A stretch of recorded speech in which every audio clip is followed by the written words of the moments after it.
4월 1일 법률방송 로투데이 시작하겠습니다.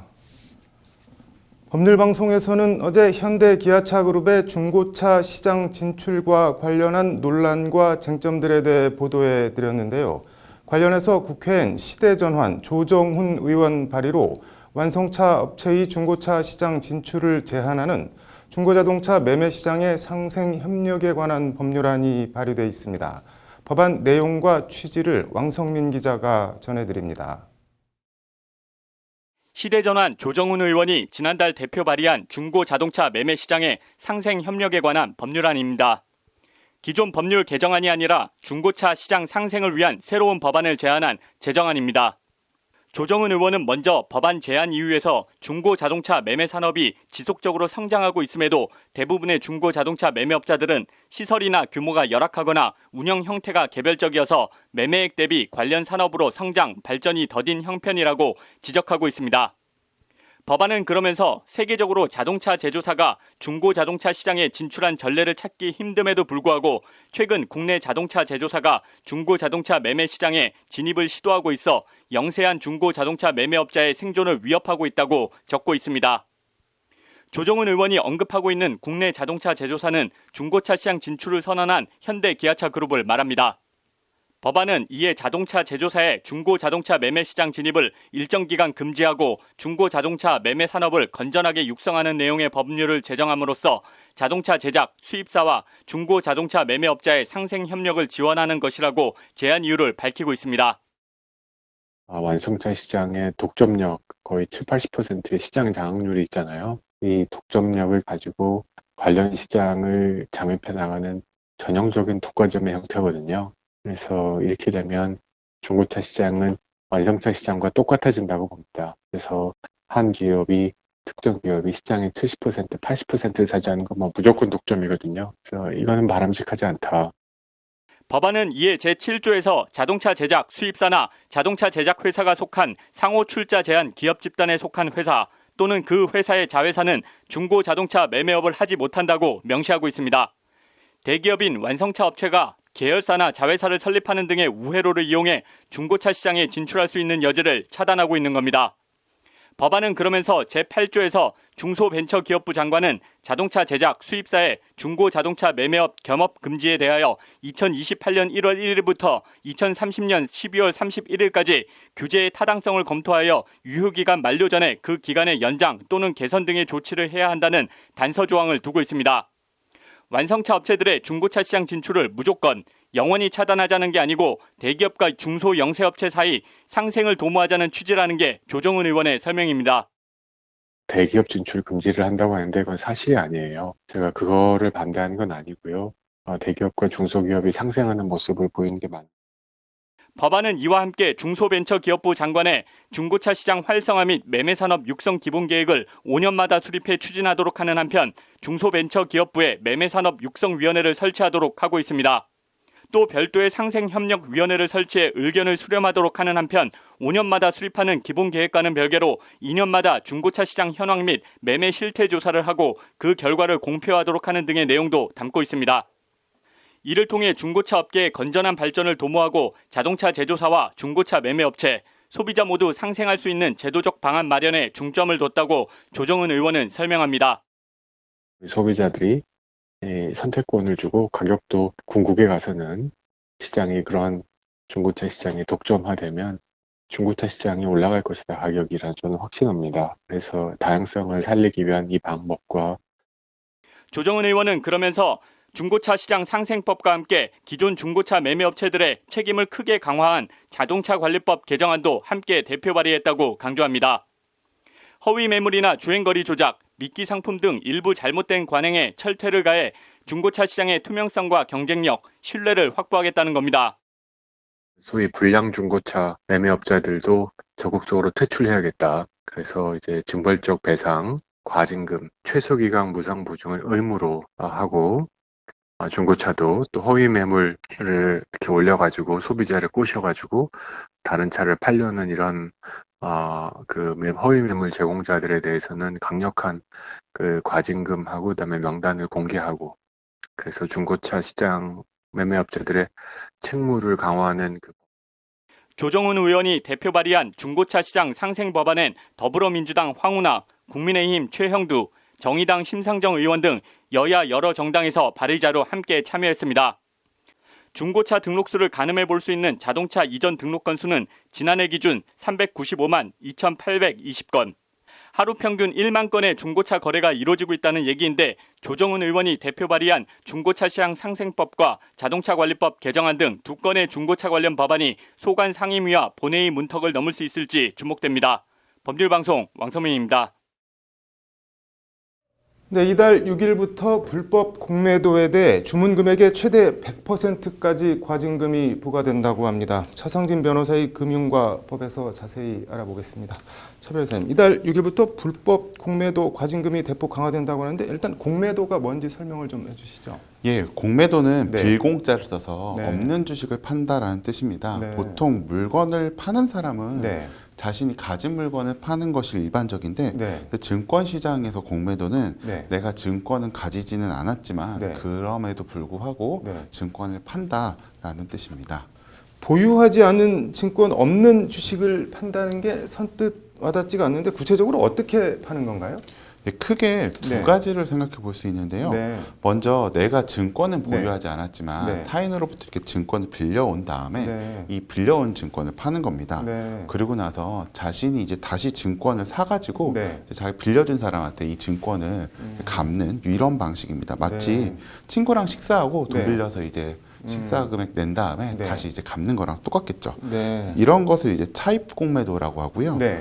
또 다른 방법은 이제 빌려오지 않고 네. 그냥 매도하는 방법입니다.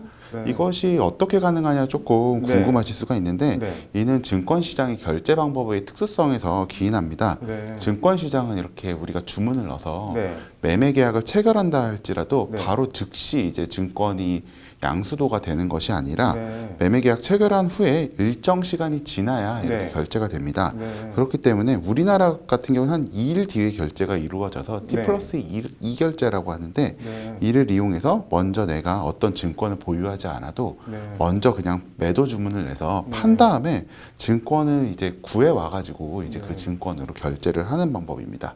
이를 무차입 공매도라고 하는데 우리나라에서는 차입 공매도만 허용되고 네. 무차입 공매도는 불법입니다.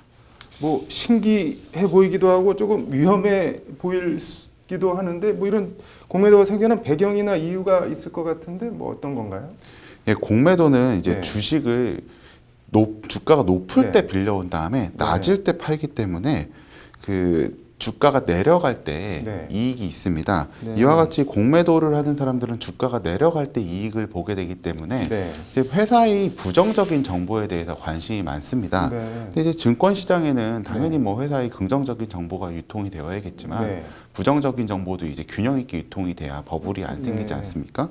먼저 이런 장점이 있고 또 다른 거는 이제 공매도를 이용하면 다양한 이제 투자 방법을 가져볼 수 있습니다. 단순히 주식 시장이 그 상승이나 하락에만 베팅하는 것이 아니라 네. 주가가 오르든 내리든 일정 범위 내에서만 움직인다면 수익을 네. 얻을 수 있는 방법. 네. 아니면 주가가 오르든 내리든 자신은 양쪽을 다 포기하고 네. 배당이나 뭐 의결권만을 보유하길 원할 때 네. 사용할 수 있는 방법. 뭐 이런 다양한 투자 전략이 가능합니다. 네. 다만 여러 가지 단점도 있어서 네. 개인 투자자분들은 대체로 공매도에 대해서 좀 부정적인 시각을 가지고 계신 네. 것이 사실입니다. 네. 이게 뭐 생겨난 취지는 알겠는데 말씀하신 대로 단점하고 부작용도 꽤 있을 것 같은데 어떤가요? 예, 먼저는 네. 증권을 빌려온 증권을 적시에 갚지 못해서 발생하는 경우가 네. 있어서 이런 경우에는 좀 시장 안정성이 좀 침해될 수가 있고요. 네. 그리고 또 다른 거는 공매도는 이제 증권을 차입해가지고 이제 팔아야 되는데 네. 돈이든 증권이든 차입을 하려면 신용이 되게 중요하지 않습니까? 네. 근데 금융기관 같은 경우는 신용이 되게 우수한데 음. 개인들은 그렇지가 않아가지고 네. 공매도에 제한이 있을 수밖에 없습니다. 네. 이는 마치 두 사람이 권투를 하는데 한 네. 사람은 양손을 다 쓰고 음. 한 사람은 한쪽 손밖에 쓸 수 없는 상황과 같아서 네. 투자기에 차이가 발생할 수 있습니다. 이게 뭐 기울어진 운동장이라는 말씀인 것 같은데 불법 공매도는 뭐 어떤 경우 불법 공매도 이렇게 얘기를 하는 건가요?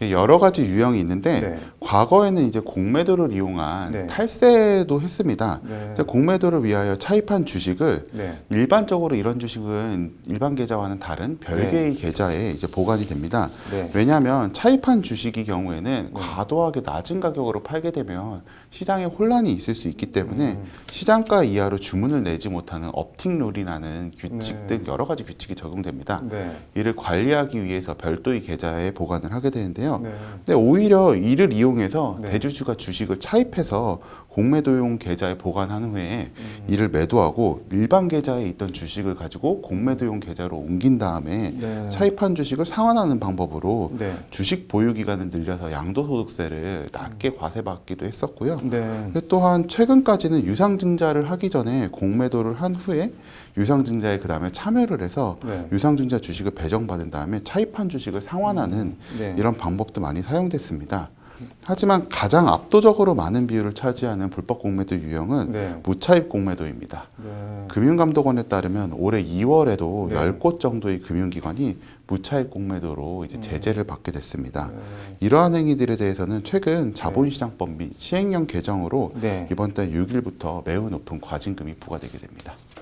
뭐 과징금을 강도 높게 부과한다고 하는데 어느 정도로 세게 부과하는 건가요, 그러면?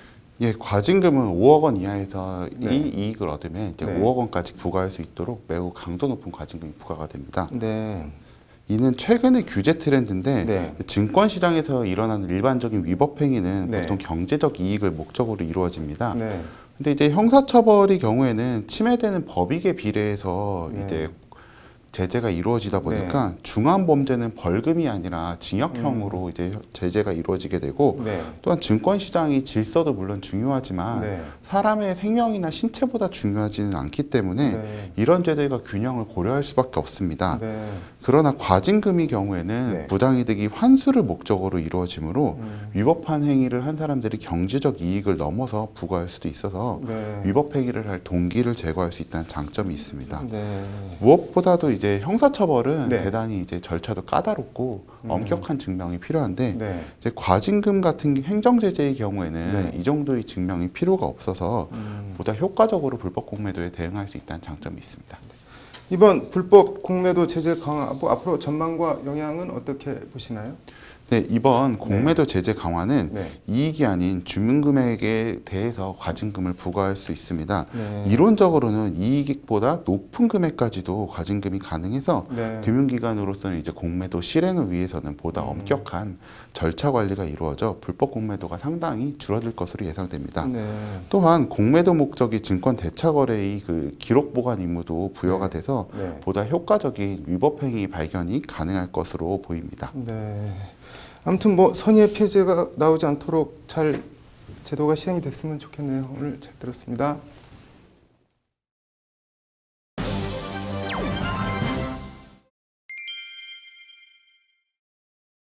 네, 일상생활에서 부딪힐 수 있는 법률 문제를 법제처 생활법령 정보와 함께 알아보는 알쏭달쏭 솔로몬의 판결. 오늘은 장애인 등록 얘기해 보겠습니다. 정한 기자, 먼저 어떤 상황인지 좀 볼까요? 네, 20대 후반인 김모 씨는 네. 뚜렛 증후군으로 인해서 오랫동안 일상생활이나 사회생활에서 상당한 제약을 받고 살아왔습니다. 네. 뚜렛 증후군은 운동틱과 음성틱 두 가지 증상이 모두 나타나는 현상입니다. 네. 운동틱은 특별한 이유가 없이 네. 자신도 모르게 얼굴이나 목, 어깨, 그리고 몸통 등에서 이제 실체 일부분을 아주 빠르게 반복적으로 움직이는 증상을 말하고요. 네. 음성틱은 자신도 모르게 이상한 소리를 내는 현상입니다. 네. 증상을 보유한 기간이 1년이 넘으면 만성 질병으로 보고 있습니다. 네. 김 씨는 장애인 복지법에 따라서 네. 장애 수당과 같은 복지급여를 지급받고 네. 또 자동차세를 감면받는 등의 혜택을 받으려고 네. 이제 구청에다가 장애인 등록 신청을 하려고 했는데요. 네. 구청장은 김 씨가 가진 장애가 네. 법에 규정되지 않았다는 이유를 들어서 네. 장애인 등록 신청을 거부한 상황입니다. 이게 뭐 상당히 난감한 상황인 것 같네요. 네, 그렇습니다. 김 씨는 네. 뚜레증후군이 장애인 복지법 시행령 조항에 규정되지 않았어도 네. 오로지 그 조항에 규정된 장애에 한해서 법적 보호를 부여하겠다는 취지라고 볼 수 없다고 주장을 했습니다. 네. 장애인 복지법 취지를 감안하면 네. 장애인 등록 신청을 받아줘야 한다는 것이 김 씨의 요구였습니다. 네. 반면 이제 구청의 입장은 네. 개인적으로 안타깝지만 네. 김 씨의 장애는 장애인 복지법 시행령 조항에 규정돼 있지 않아서 임의로 장애인 등록 신청을 받아줄 수 없다는 네. 입장이었습니다. 양측 주장이 다 나름 일리가 있는 것 같은데 관련 법은 어떻게 돼 있나요?